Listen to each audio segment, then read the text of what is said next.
Hello students, as we have already covered our first chapter of NCERT Mathematics class 10th. Now we are going to complete our first chapter from NCERT Exemplar class 10th.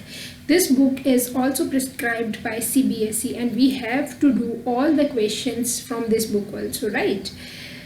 In this book, we have questions like in first exercise, you will get questions of objective type questions. You can say one word answer or MCQs, right? In second exercise, short answer questions with reasoning. In third exercise, short answer questions. You can say 3 marks and 3 marks questions. And in last exercise, you will get long answer questions, right? So let's start with our first exercise. Sir कि हमने सारे जितने भी हमारे पास topic थे first chapter में हमने वो सारे कवर कर लिए हैं, ठीक है। अब ये क्वेश्चंस मिक्स आएंगे। पहले तो हम सारे MCQs करेंगे। This is exercise 1.1 which I am going to cover in this video, right, and we are having only MCQs in this exercise, right. तो चलिए स्टार्ट करते हैं। What is our first question? For some integer m, every even integer is of the form m plus 1, 2m or 2m plus 1, as we are having here 4 options and we have to pick our correct one. We have to what they are asking, for some integer m, every even integer. अब वो किसकी बात कर रहे हैं? even integers की, right.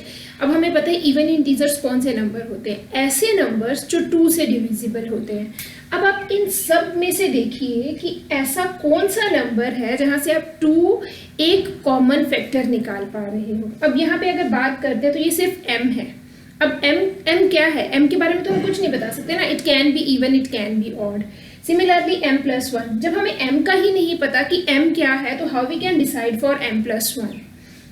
Have a look on this one. This is 2m. This means 2 multiplied by something. 2 multiplied by something means 2 is one of the factor here, right? So we can say this is our even number. Now what about 2m plus 1? Among 2m plus 1 you can't take 2 common. आप इसमें से 2 common निकाल के नहीं लिख सकते. So that's why this about this we can say this is definitely an odd number. ये even number नहीं हो सकता। ये कौन सा नंबर है? ऑड नंबर है। क्यों ऑड नंबर है? बिकॉज 2m इवन नंबर है। 2 multiply by something gives us an even number. अगर ये इवन नंबर है और अगर आप इवन नंबर में 1 ऐड करते हो तो you will definitely get odd number. और आपका सेकंड क्वेश्चन यही है कि अगर इवन इंटीजर, पहले तो आपको बताना है फर्स्ट क्वेश्चन में इवन इंटीजर किस फॉर्म में लिखा जा सकता है, that is 2m। And second question is every odd integer can be written in the form of 2m plus 1. Because 2 multiplied by something gives us even number and even plus 1 gives us odd number. आप कहीं पे भी check कर लो। 2 plus 1 is 3, 4 plus 1 is 5, 10 plus 1 is 11. All these numbers are odd numbers. Even number में जब भी आप 1 add करोगे तो you will get an odd number, right? Now have a look at next question. n square minus 1 is divisible by 8 if n is, एक हमें expression दिया हुआ है n स्क्वायर माइनस 1। उन्होंने बोला ये कोई नंबर है और ये 8 से डिवाइड होता है। आपने बताना है कि ये कब 8 से डिवाइड होता है। इफ n इज, अब देखो अगर आप n को कोई भी इंटीजर लेके देखो, you can take here even 1 minus 1 is 0, इसके लिए तो ये ट्रू हो रहा है।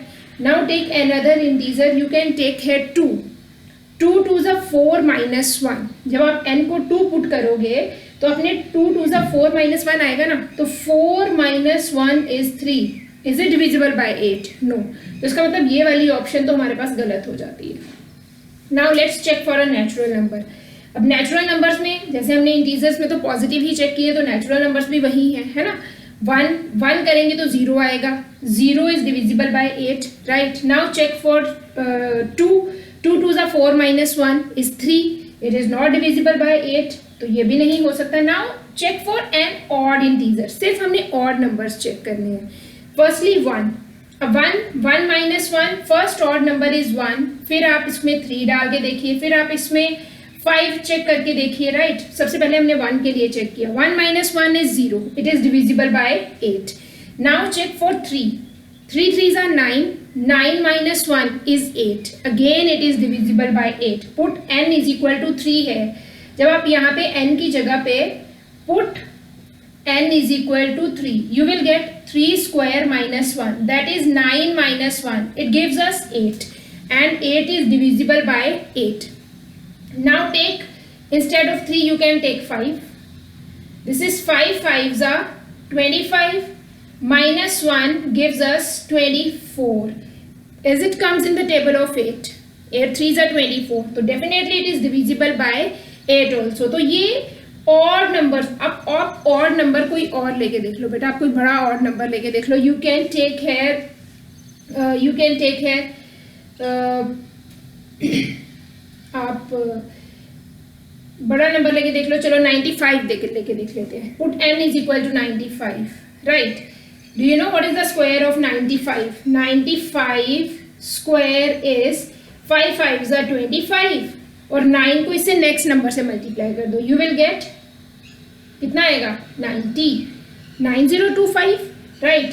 9025 माइनस 1, यू विल गेट 9024. अब इसको 8 से डिवाइड करके देखो. 8 1s are 8, 1 left. 8 1s are 8, 2 left. 8 2s are 60, 6 left. 8 8s are 64. It is divisible by 8. तो it means ये सारे ऑड नंबर्स को सेटिस्फाई कर रहा है, राइट. एंड इवन नंबर, अब आप इवन नंबर तो हमने यहाँ पे देखा था ये 2 के लिए ही सेटिस्फाई नहीं हो रहा है. तो what is the right answer for an odd integer? Is it clear? Now let's do this one question. HCF of 65 and 117 expressible in the form of 65m minus 117, then value of m is. अब उन्होंने बोला है कि इन दोनों numbers का जो HCF है वो इस फॉर्म में एक्सप्रेस हो रहा है. तो आपने यहाँ से वैल्यू किसकी निकालनी है? m की वैल्यू निकालनी है. तो सबसे पहले हम क्या करेंगे? पहले तो हम इन दोनों का HCF निकालेंगे, फिर हम उसको इसके साथ इक्वेट करेंगे, because it is given in the question HCF of 65 and 117 is expressible in the form of 65m minus 117. तो आप पहले इसका HCF कैलकुलेट करो, फिर उसको इसके साथ इक्वेट करो and try to find out the value of m from here, right. तो चलिए करते हैं. Okay, firstly we will find out HCF of these two numbers by using Euclid division algorithm, right? We are having 117 and 65. As we know that this is the larger one and this is the smaller. Larger we have to take as dividend and smaller we have to take as divisor. So this one is our dividend, 65 is our divisor. Now we have to find out one quotient and remainder. तो इन दोनों को divide करके देख लेते हैं ये किसके साथ जाता है. This is 117 divided by 65. Definitely it will go with 1 only. You will get 65 है. This is 7 minus 5 is 2 and here you will get 42. This one is our quotient and 42 is our remainder. As remainder is not equal to 0, now this previous divisor will become our dividend and new remainder will become our divisor. 42 will become our divisor and 65 will become our dividend, right. It will go with 1. You will get 42 here and remainder is, this is 3 and this is 6 minus 4 is, no beta, 1 minute, one mistake is there. This is 7 minus 5 is 2 and यहाँ पे तो हमने कुछ carry किया ही नहीं ना, तो यहाँ पे तो 5 आएगा. 52 will be there, right. Now 52 will become our new divisor and this 65 is our dividend. It will go with 1, right. This is 13. So what is our next dividend? This is 65 and divisor will be 52. It will go with 1 and remainder is 13. As again remainder is not equal to 0. तो अब क्या होगा? 13 will become our new divisor and 52 will become our new dividend. तो it will go with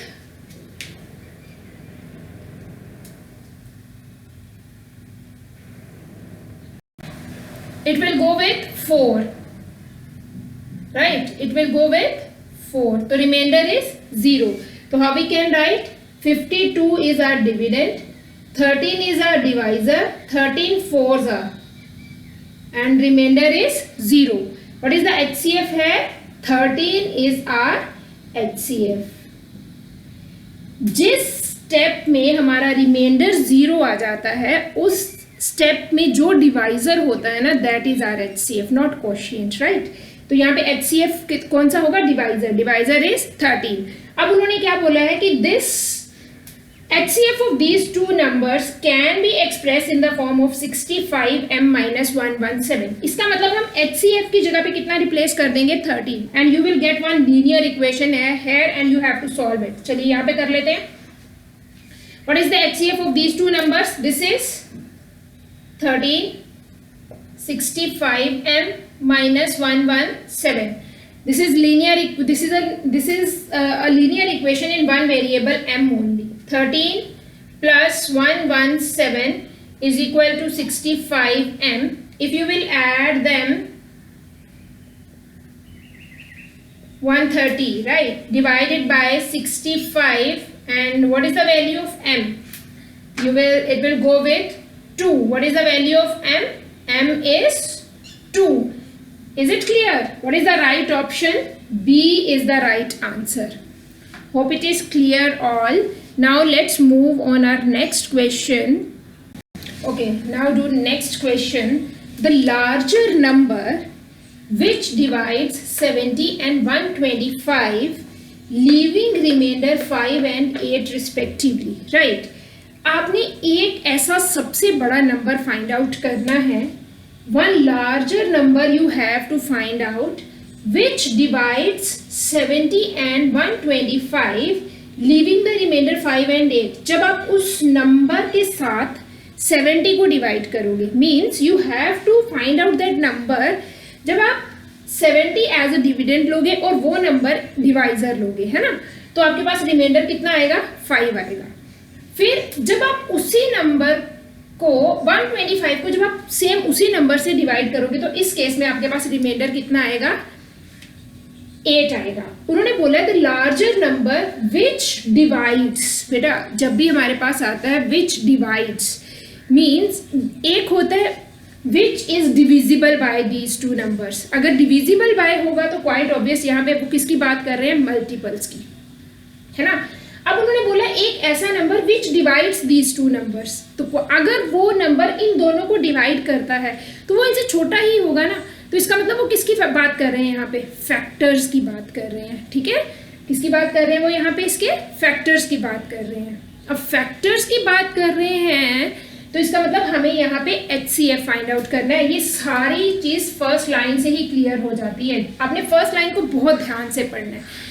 actual में उन्होंने यहाँ पे लिखा हुआ the larger number which divides these two numbers. एक ऐसा नंबर जो इन दोनों नंबर्स को डिवाइड करता होगा. अगर वो नंबर इन दोनों नंबर को डिवाइड करता है तो वो इसका फैक्टर है, मल्टीपल नहीं है. तो यहाँ पे हमें क्या निकालना है? HCF, right. अब कैसे निकालना है वो मैं बाद में बताती हूँ, पर इतना तो क्लियर हो गया ना कि यहाँ पे हमें इसका एक फैक्टर निकालना है, मल्टीपल नहीं.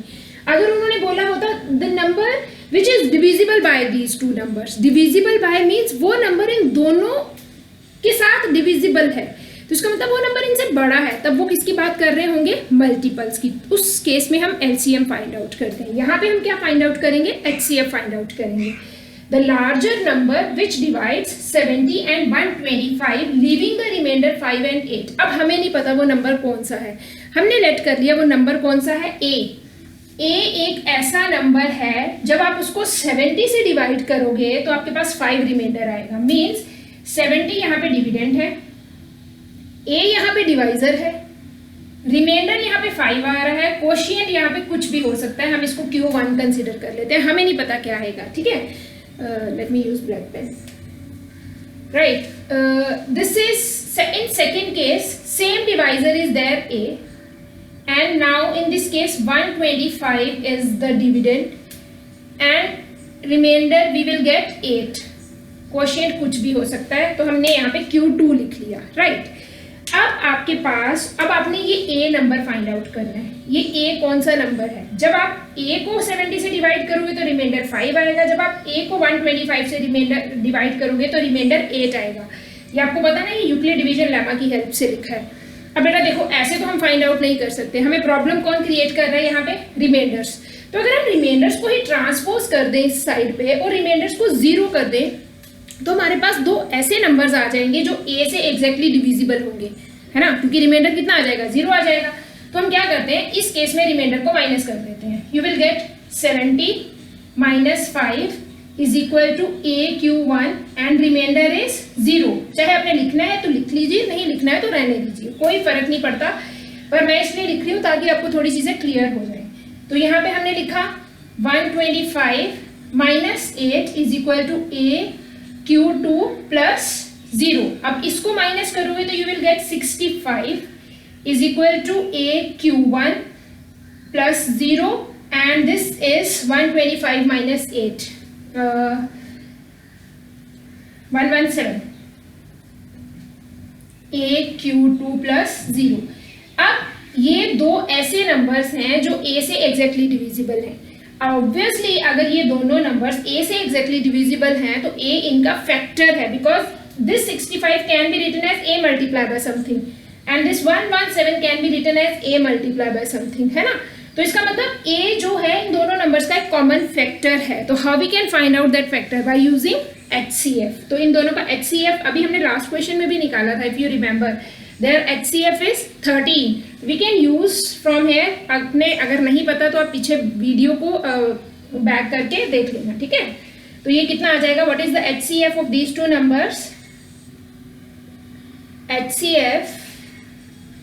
HCF of 65 and 117 is 13. तो A कौन सा नंबर है? Therefore A is 13. 13 एक ऐसा नंबर है जब आप उसको 70 से डिवाइड करोगे तो रिमाइंडर 5 आएगा, जब आप उसको 125 से डिवाइड करोगे तो रिमाइंडर 8 आएगा। तो चलिए आपके लिए चेक भी करके देख लेते हैं, करते हैं चेक। 70 से डिवाइड करिए 13 को। 13 5 65, रिमाइंडर 5। यहाँ पे 125 से चेक करते हैं। 125 डिवाइडेड बाय 13, 13 9 117। तो कितना बच रहा है यहाँ पे? 8। It means our answer is 13. 13 is the correct answer. Hope it is clear. Okay, let's do our next question.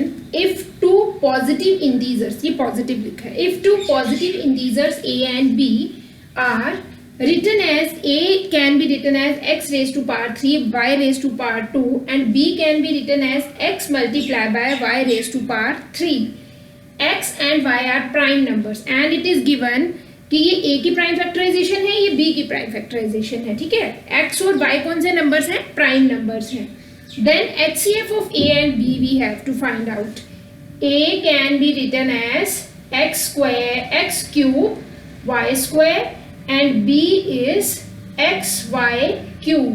We have to find out HCF of a and b। अब हमें इन दोनों का HCF निकालना है, ठीक है।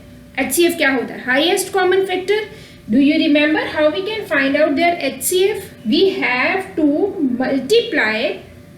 Firstly we have to check the common factor. What is the common factor among both of them? अब इसमें से x भी कॉमन है और y भी कॉमन है, और उनकी कौन सी पावर लेनी होती है? Least power, smallest power. What is the smallest power of x? That is 1। यहाँ पे 3 है, यहाँ पे 1 है, तो इसमें से लीस्ट कौन सी है? This is 1। And what is the least power of y? That is 2. So what is the HCF here?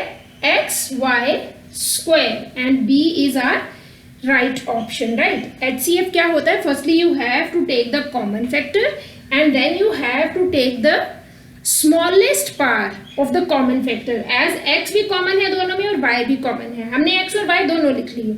इसकी smallest power कौन सी है? 1, x raised to power 1, और इसकी कौन सी है? 2, y raised to power 2, and our HCF is xy square. Right? Now let's do our next question. Now this is our next question. If two positive integers p and q can be expressed as a multiplied by b square and q can be expressed as a cube b, where a and b are prime numbers. Then LCM of p and q we have to find out. Last question was quite similar, है ना? तो उसमें हमने क्या find out किया था? HCF. Now we have to find out LCM of these two numbers. But we have p is equal to ab square. This is prime factorization of p, as it is already given a and b are prime numbers, right? What is q? Q we have a cube b. Now find out their LCM. LCM कैसे निकालते हैं? LCM में we are not supposed to write common factors. We have to write all the common factors and we have to multiply. We have to take their highest power and then we have to find out their product. यहाँ पे कौन कौन से factors involve है, कौन कौन से prime numbers involve है? दोनों में देख लो, a इन्वॉल्व है और b इन्वॉल्व है. What is the highest power of b among both of them? 3. a की highest power 3 and what is the highest power of b? That is 2 and this is our LCM, right? What is our LCM? LCM में हमने क्या करना होता है बेटा? HCF में हमने कॉमन फैक्टर्स देखने होते हैं और LCM में हमने हर एक फैक्टर लिखना होता है और उसकी हाईएस्ट पावर लेनी होती है. यहाँ पे A और B दो ही प्राइम नंबर्स इन्वॉल्व हैं. पहले हमने दोनों लिख लिए. What is the highest power of A? 3 and what is the highest power of B? 2 and their product is our LCM. Is it clear? Okay, fine. Next question is the product of a non-zero rational and an irrational number is. किस किस का product लेना है? Non zero rational numbers की बात कर रहे हैं वो. अगर आप उसमें जीरो इंक्लूड हो जाएगा तो जीरो को तो आप किसी भी नंबर से मल्टीप्लाई कर लो, चाहे वो रैशनल है चाहे वो इररेशनल है, तो answer will be zero only, है ना?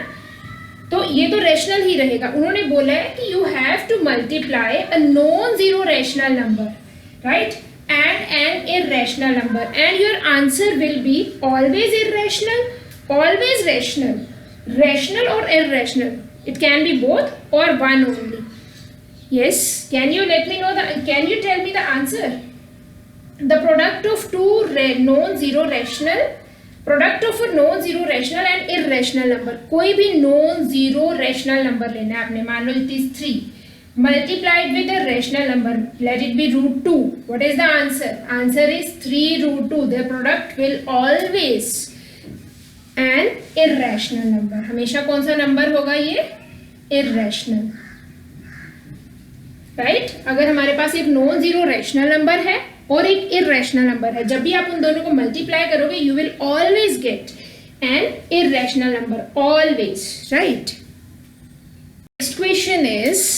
Next question is the least number. Least means सबसे छोटा ऐसा number that is divisible by all the numbers from 1 to 10. You have to find out one such number, that smallest number, that is the first. Least means सबसे पहला, सबसे छोटा ऐसा number आपको find out करना है, which is divisible by all the numbers from 1 to 10 where both are inclusive, where 1 and 10 both are inclusive means दोनों ही included हैं. इनको बाहर नहीं निकालना है, इसके बीच वाले नंबर नहीं लेने. You have to take all the numbers from 1 to 10 and you have to find out the least number which is divisible by both all these numbers.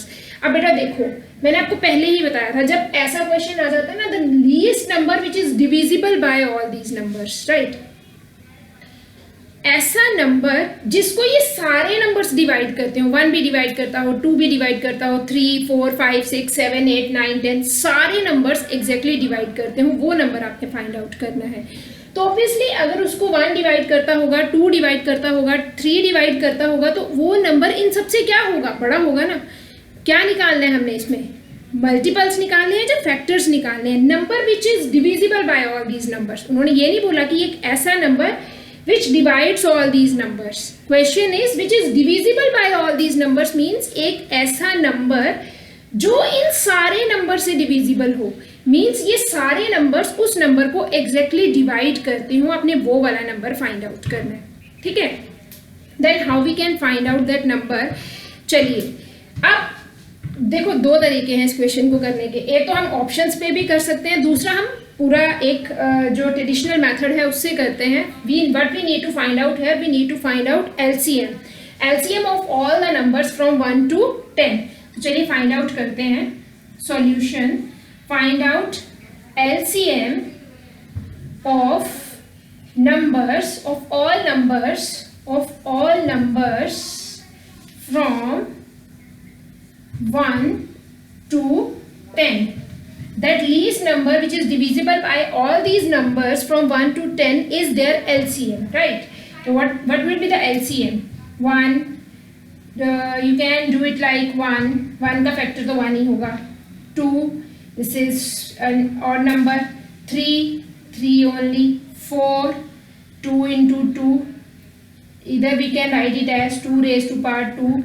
5 is 5. 6, 2 into 3, 7 only. 8, 2 raised to power 3. 9, what is 9? 3 raised to power 2. And 10 can be written as 2 multiplied by 5. Now find out LCM. LCM क्या होता है? जितने भी factors involve हैं आपने हर एक factor को लिखना है उसकी हाईएस्ट पावर के साथ. सबसे पहले देखो इसमें कौन कौन से फैक्टर्स इन्वॉल्व हैं. एक तो 1 is not a prime number but 1 is always there, है ना. 2, 3 है, 5 है, 7 है. पहले तो ये सारे फैक्टर्स लिख लेते हैं. एक तो 2 है इन्वॉल्व, यहाँ पे सारी प्राइम फैक्टराइजेशन में. एक 3 इन्वॉल्व है. After that we have 5. After that we have 7. और तो कोई प्राइम नंबर इन्वॉल्व नहीं है ना. अब 2 की हाईएस्ट पावर कौन सी है? You can see this is 2 raise to power 1, 2 raise to power 2, 2 raise to power 3. तो this is 2 raise to power 3. What is the highest power of 3? 3 raise to power 1, 3 raise to power 1, 3 raise to power 2. 5, what is the highest power of 5? 5 raise to power 1. What is the highest power of 7? 7 raise to power 1. Now multiply all these, you will get 5 एक 2 के साथ जाएगा तो 10 तो बनेगा ही यहाँ पे, है ना. फिर यहाँ पे बच गया 4. 4 9s are 36 multiplied by 7. तो it gives us 7 6 are 42. 2 4 left. 5 0. Answer is 2520. This D is our right answer, right? We have to find out the LCM of all these numbers because we have to find out the number which is divisible by all these numbers. तो एक ऐसा number जिसको 1 से लेके 10 तक के सारे numbers divide करते हो, जो इन सारे नंबर से डिविजिबल हो, वो कौन सा नंबर होगा? That is the least common multiple of all these numbers. तो हमने सारे नंबर्स को उनके प्राइम फैक्टर्स की प्रोडक्ट में लिख लिया. फिर उसके बाद हमने LCM निकाल लिया. LCM क्या होता है? जितने भी फैक्टर्स हैं वो सारे लिख लो विद देयर हाईएस्ट पावर. जिसकी जो भी हाईएस्ट पावर थी हमने वो लिखी और उसको डिवाइड कर दिया. Another way to do this question is, आपने चेक करना है कि ये जैसे एक ऑप्शन ले लिया 10, is it divisible by 1? Yes. 2 yes. 3 no. तो ये तो हो ही नहीं सकता आंसर, है ना. Second is 100, is it divisible by 1? Yes. 2 yes. 3 no. तो ये भी आंसर नहीं है. Let's check for this one. 5 plus 4 is 9. This is divisible by 1. This is divisible by 2 also. This is divisible by 3 also. Is it divisible by 4? Yes, it is also divisible by 4 because its last digit is 4. So this is also divisible by 4.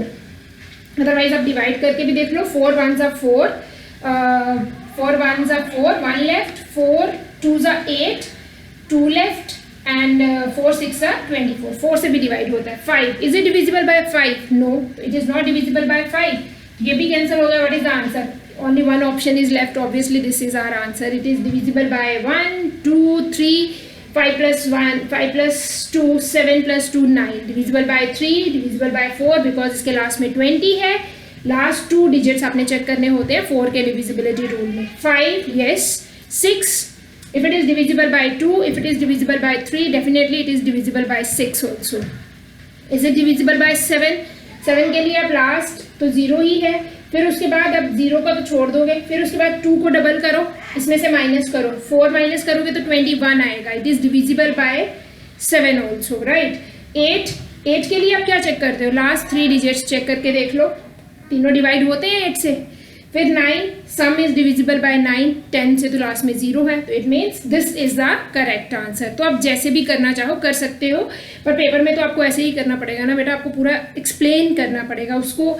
आप सारे divisibility rule लिख के तो नहीं बताओगे ना। Okay fine, now move on next question. Okay, now this is our last question from this exercise. Question is the decimal expansion of the rational number as it is in the form of p upon q, p and q both are integers will terminate after, आपने बताना है कि ये जो decimal expansion है it will terminate after how many decimal places, 1 decimal place, 2, 3, 4, कितने decimal places के बाद ये टर्मिनेट करती है। तो इसके लिए सबसे पहले हमें क्या करने की जरूरत है, we have to factorise its denominator. This is 1, 4, 5, 8, 7, you can keep as it is. 125, 1250, it can be written as 125 into 10. 125 is 5 raised to power 3. 10 can be written as 2 into 5. So how many times 5 we have? 1 times 2 and 4 times 5, right? This is its prime factorization. Now can you let me know it will terminate after how many decimal places? As among 2 and 5, whose power is larger? 5. What is its power? What is its exponent? 4.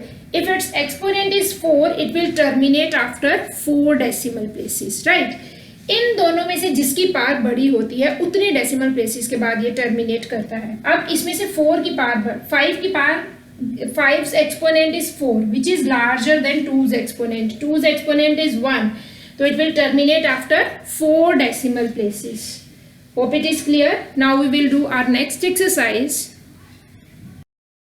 Okay, now let's start with exercise 1.2. In this exercise we are having questions, short answer questions with reasons, right?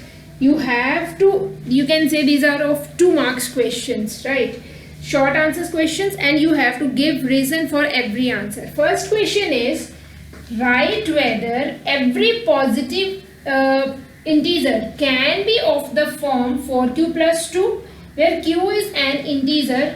Justify your answer. उन्होंने बोला है कि हर एक positive integer 4q plus 2 की form में लिखा जा सकता है। अब देखो बेटा 4q plus 2 को ध्यान से देखो। If you are having 4q plus 2 according to Euclid division lemma 4 is the divisor है, और वो बात किसकी कर रहे हैं यहाँ पे, पॉजिटिव इंटीजर्स की, पॉजिटिव इंटीजर्स की, right. This is 4 is the divisor. उन्होंने बोला कि हर एक जो पॉजिटिव इंटीजर है वो 4q plus 2 की फॉर्म में लिखा जा सकता है, और 4 अगर डिवाइजर है तो वो सारे उन नंबर्स की बात कर रहे हैं जो 4 से बड़े हैं, राइट, लाइक 5, लाइक 6, लाइक 7। अब अगर आप 5 की बात करो तो can you right 5 4 multiply by something plus 2। अगर आप 5 को लिख सकते हो तो आप ज़्यादा से ज़्यादा 5 को ऐसे लिख सकते हो। अगर आप 4 इधर डिवाइजर लेते हो तो 4 1s are 4, पर यहाँ पे तो रिमाइंडर 1 ही आएगा ना। 6 can be written as 4 1s are 4 plus 2। अब 6 को तो आप लिख सकते हो 4 multiply by something plus 2, 4q plus 2 की फॉर्म में। Can you write 7 can be written as 4 multiply by 3, 4 multiply by 1 plus 3। 8 can be written as 4 multiply by 2, right, plus 0। 9 can be written as 4 multiply by 2 plus 1। अब इन सारे numbers को ध्यान से देखो। अब हर एक जगह पे तो हम 4q plus 2 की फॉर्म में नहीं लिख पा रहे ना, हर एक नंबर को तो नहीं लिख पा रहे ना हम 4q plus 2 की फॉर्म में। 4q plus 2 is an even number. ये कौन सा नंबर है, even, because 2 is the common factor है। Every even integer can be written in this form. Every even integer which is greater than 4 can be written in this form, but odd integers cannot be, right? अब आपने देख ही लो, odd यहाँ पे था, ये नहीं लिखा जा रहा, ये नहीं लिखा जा रहा। 8 is an even, 6 is an even। आप 4 से बड़ा कोई भी even integer ले लो, आप उसको इस फॉर्म में लिख सकते हो। You can take 10 can be written as 4 2s are 8 plus 2, but we can only write every even integers। even यहाँ से भी बहुत क्लियर है कि अब इन दोनों नंबर्स में देखो 2 कॉमन आ रहा है, तो अगर 2 कॉमन आ रहा है तो it means it is an even number, right. every even number can be written in this form, but not every positive integer cannot be written in this form. तो इसको अब लिखते कैसे हैं? चलिए, how we can write it as, we can write it like 4q plus 2 can be written as 2 multiplied by 2q plus 1. This is an even number. This is an even number, right? And every even number, every positive even integer can be written in the form 4q plus 1, 4q plus 2, but not odd integers, but not odd integers. आप इसके लिए एक दो examples भी दे सकते हो. You can right है 6 can be written as 4 1s are 4 plus 2, but if you talk about 9 can be written as 4 multiplied by 2 plus 1. It cannot be written in the form of 4q plus 1. Now let's move on our next question. The product of two consecutive positive integers is divisible by 2. Is this statement true or false? आप खुद सोचिए. आपके पास जो number system है, आप उसमें कोई भी दो consecutive integers लीजिए. Is it divisible by 2 always? बेटा आप कोई भी दो consecutive positive integers लोगे ना, always one of them is an even and the another one will be odd. क्योंकि हमारा counting ही ऐसे चलता है, even odd, even odd, even odd, even odd.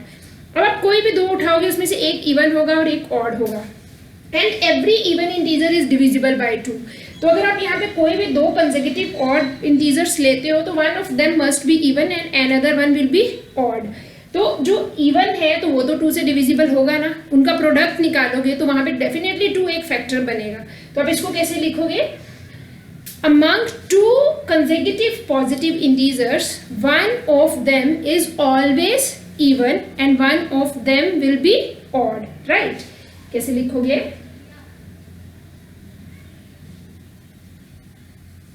Among two consecutive positive integers,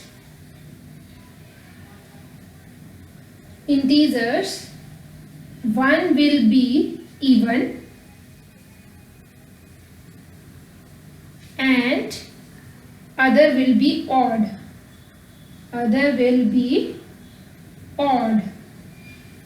And product of even multiplied by odd is always even and every even number is divisible by 2.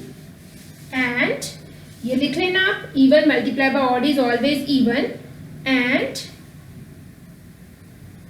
every even number is divisible by 2, so that the product of two consecutive positive integers is always divisible by 2, right? Okay, now let's do this question. Is the product of three consecutive positive integers is always divisible by 6. आपने positive integers में से कोई भी 3 consecutive positive integers उठाने हैं and you have to prove that their product is always divisible by 6. Is this statement is true और false? जैसे हमने मान लो ले लिया 1, 2 and 3. Their product will be 6. Is it divisible by 6? Yes. अब ले लो 2, 3 and 4. This is 4 3s are 12, 12 2s are 24. Is it divisible by 6? Answer will be 4. Yes, yes it is. Now 3, 4 and 5. You can see this is 60. 60 divided by 5, 6 gives us 10. Yes, it is divisible by 6 also. You can take 10, you can take 11, you can take 12. Now multiply them all. whether their product is divisible by 6 or not. What you will get? You will get 11 2s are 22.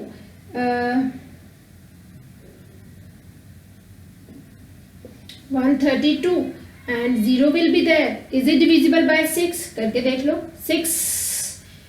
6 2s are 12, 6 2s are 12, 0. Yes, it is divisible by 6. अब वो बोल रहे हैं कि पूरे number system में ऐसा ही होता है. The product of 3 consecutive positive integers is always divisible by 6. Yes, it is divisible by 6 because अभी हमने लास्ट क्वेश्चंस में किया कि अगर हम पॉजिटिव नंबर्स में से जो हमारे पास इंटीजर्स हैं, अगर कंसेक्यूटिव पॉजिटिव इंटीजर्स लेते हैं तो उसमें से एक इवन होता है ना बेटा. ऑब्वियसली अगर एक इवन होता है तो अगर हम 3 के मल्टीपल्स की बात करते हैं, 3 के टेबल की बात करते हैं तो कैसे चलता है? 3 1s are 3, 3 2s are 6. Every third number is divisible by 3. ऐसा ही होगा ना. 3 1s are 3, 3 2s are 6, 3 3s are 9. हमारी काउंटिंग में जो भी थर्ड नंबर आएगा वो 3 से डिविजिबल होगा अगर हम 1 से स्टार्ट करते हैं. तो अब हमने 3 कंसेक्यूटिव पॉजिटिव इंटीजर्स अगर लिए हैं, उसमें से एक इवन आ रहा है. इवन है तो वो 2 से डिविजिबल है. अगर उसमें से हर एक third number is a multiple of 3 तो उसमें से एक 3 का मल्टीपल भी आ रहा है. अगर उसमें से 2 का भी मल्टीपल आ रहा है, 3 का भी मल्टीपल आ रहा है, मीन्स अगर 2 से भी डिवाइड हो रहा है, 3 से भी डिवाइड हो रहा है तो वो 6 से भी डिवाइड होगा. राइट. अब आप यहाँ पे देख लो 1 2 and 3. 2 is even, 3 is 3 itself. Right, 3 is a multiple of 3 itself. So you can see this is divisible by 6. 2 3 and 4. 2 3 and 4 में एक तो हमारे पास इवन नंबर है, 2 इवन है और एक ऑड है. तो भी एक इवन तो है ना, 2 इवन है पर एक 3 का मल्टीपल है तो हमारा प्रोडक्ट यहाँ से 6 आएगा ही आएगा.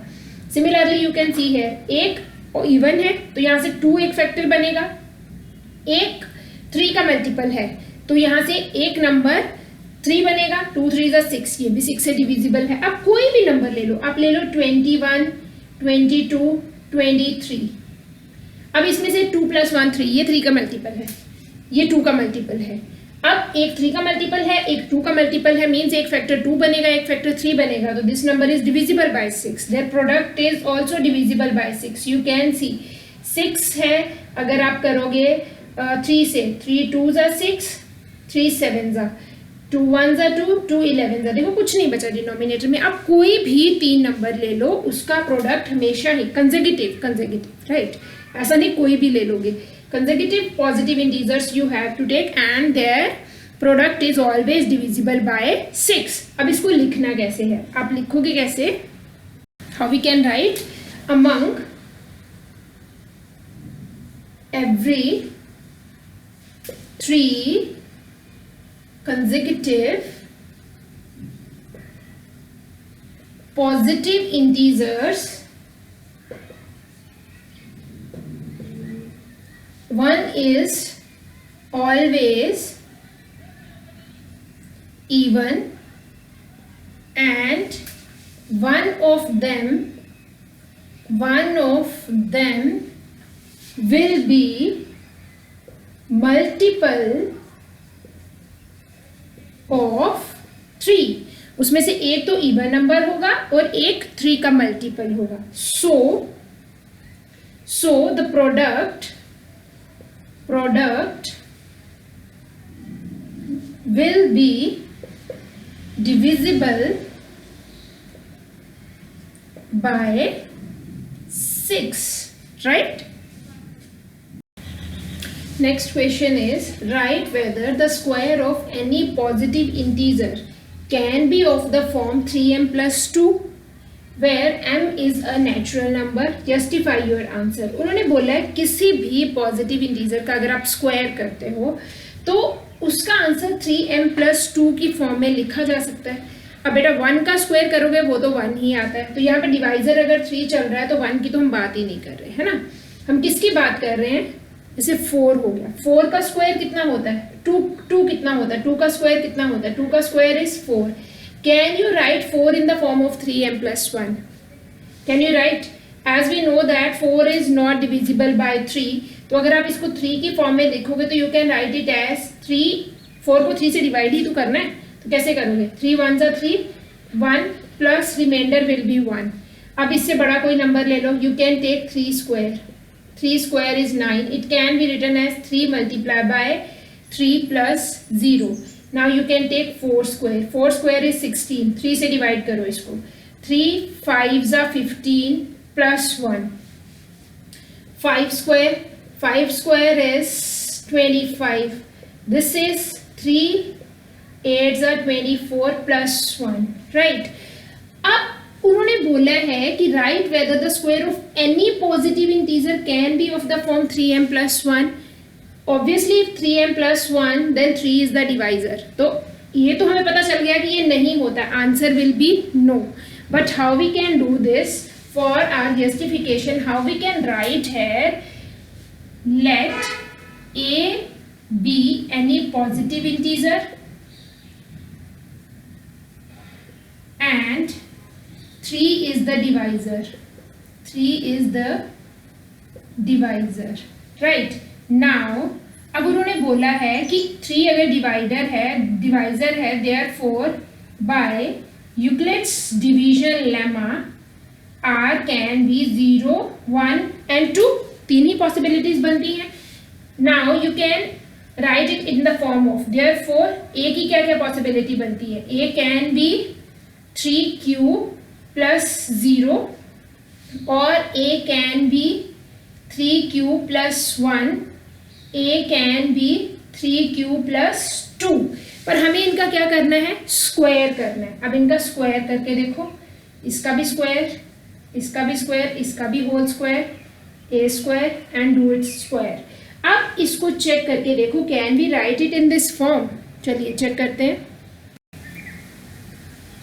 For first you can check this is 3q square that is 9q square. अब तो पहला ही इस फॉर्म में नहीं बन रहा है. अगर आप यहाँ पे इसको लिख भी लेते हो तो you will get 3 multiply by q square. This can be written as 3m where m is 3q square. तो अब इस और ज़्यादा करने की आपको ज़रूरत ही नहीं है. As you can see it can't be written in this form 3m plus 2. The square of every positive integer उन्होंने बोला है तो आप इसको क्या बोलोगे no it is not possible. आप एक ही करने के बाद भी लिख सकते no it is not possible. Right. Question number 5 you can do on your own. You have to try. Next question is the number 525 and 3000 are both divisible by 315. This number is, let me recheck. Both are divisible by 3, 5, 15, 25 and 75. What is the HCF of these two numbers? अब ये दोनों ऐसे numbers हैं जिनको 3 भी divide करता है 5 भी डिवाइड करता है 15 भी डिवाइड करता है 25 भी डिवाइड करता है दोनों को डिवाइड करता है 75 भी डिवाइड करता है. What is the HCF? You can answer what is the HCF? Yes, can you answer? HCF will be 3 because what is HCF? Highest common factor.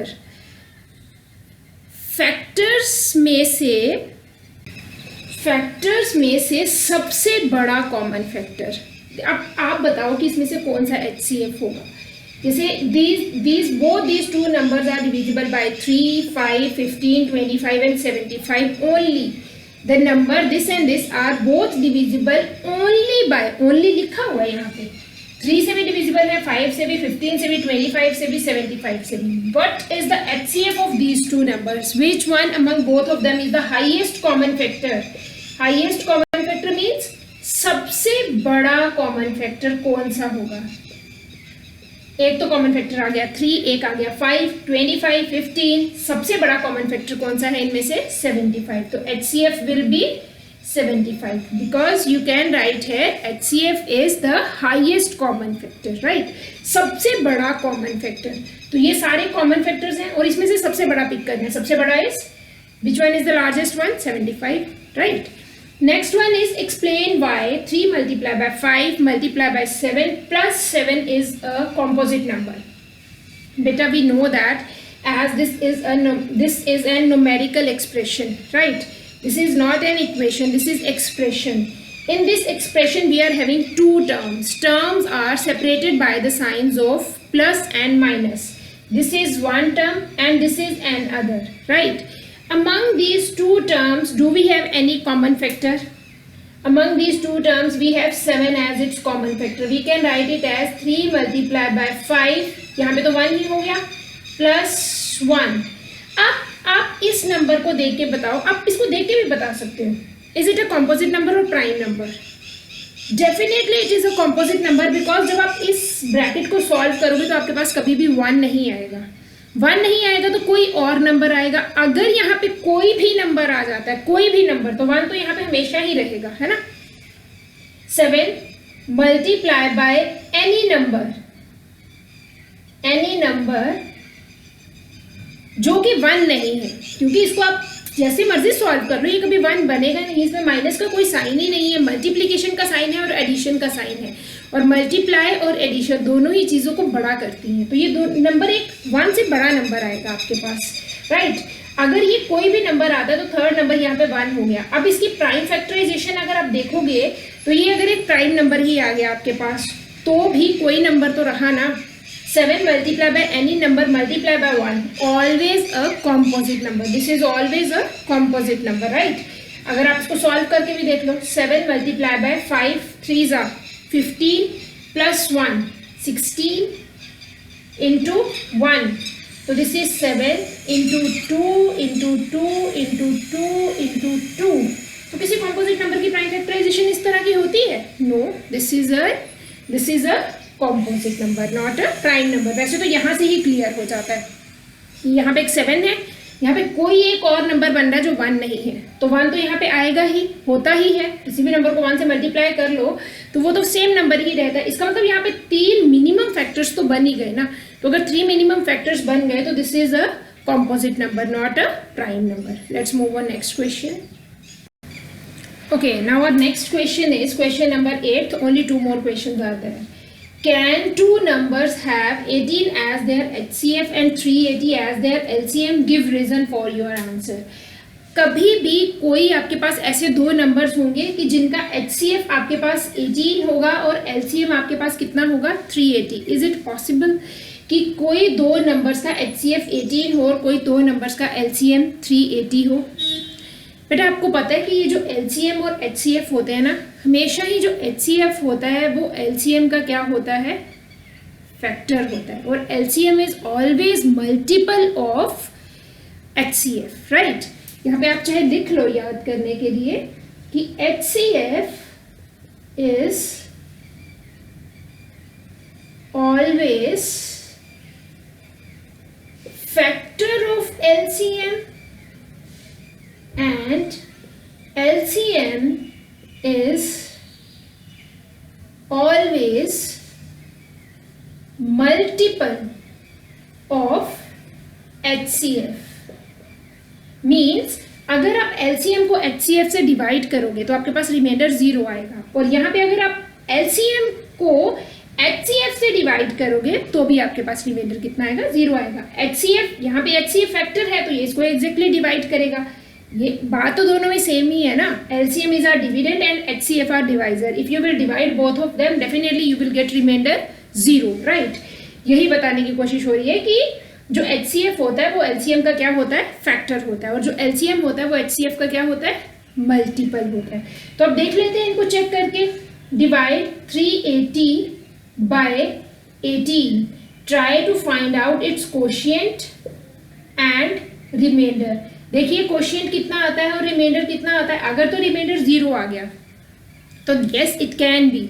अगर रिमाइंडर 0 नहीं आया तो yes it can not be. तो एक बार check करो, check करके देख लेते हैं. 380 divided by 18, what you will gate? 36. 2 left, bring down this 0. 18 1s are 18. अरे यहाँ पे तो रिमाइंडर बच गया 2. It means 380 is equal to 18 multiplied by 21 plus 2 is the remainder. Remainder is not equal to 0. Therefore, 380 is not multiple of 18. Therefore, 18 is not a factor of 380. So, it is not possible. right? So it is not possible. Hope it is clear. बेटा rest two questions are very simple questions. जल्दी से discuss करते हैं उनको. Question number 9 is without actually performing long division, आपको long division perform नहीं करना है. Find 987 divided by 10500 will have terminating or non-terminating repeating decimal expansions. Give reason for your answer. आपने बताना है बिना डिवाइड किए कि you will get here a terminating decimal expansion और non terminating repeating decimal expansion. तो सबसे पहले क्या करेंगे, प्राइम फैक्टराइजेशन करके देख लेते हैं. Do its prime factorization. Here you will get 105 into 100. तो 105 into 100 की प्राइम फैक्टराइजेशन करनी है. 105 की प्राइम फैक्टराइजेशन कितनी होगी, दिस इज, अगर हम इसको 5 से डिवाइड करते तो 5 2 10 5 1 5. You will get here prime factorization of 105 0 will be, this 105 is 21 into 5, right? तो you can write here और 10 ये कितनी टाइम्स 2 आ जाएगा, 2 square multiply by we have 5 cube, दो यहाँ पे 5 आएंगे ना, एक ये वाला 5, 3 हो गए, multiply by 21 can be written as 3 into 7. तो इसकी prime factorization 987 divided by 2 raised to power 2 into 5 raised to power 3 into 3 and 7.